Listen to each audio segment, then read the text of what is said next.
Sir ఇప్పుడు one of my friend ఏం చేసి 1,00,000 శాలరీ వస్తుంది రీసెంట్ గానే.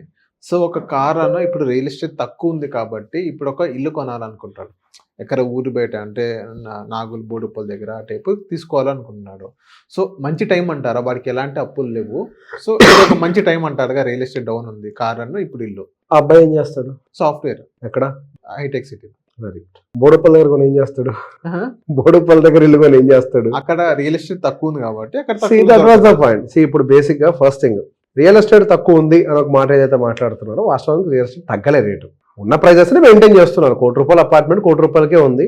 వాల్యూమ్ తగ్గింది, ట్రాన్సాక్షన్ వాల్యూమ్ తగ్గింది, బిజినెస్ తగ్గింది, బిజినెస్ తగ్గింది, పెరగట్లేదు రేట్లు. అంటే రియల్ ఎస్టేట్ తగ్గిన రేట్లు తక్కువ ఉన్నాయి. రేట్లు ఎక్కడ తగ్గలేదు.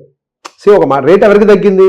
మనలాంటి వాళ్ళకి తగ్గింది రేటు. ఇప్పుడు నేను కొన్నా, నేను అమ్మాలంటే నాకు తక్కువ అడుగుతారు. బిల్డర్లు అమ్మేటప్పుడు, బిజినెస్ మ్యాన్ అమ్మేటప్పుడు వాళ్ళు ఏం రేట్లు తగ్గించి అమ్మరు. బ్రాండ్ న్యూ వాళ్ళు అదే ప్రైస్ కి అమ్ముతారు.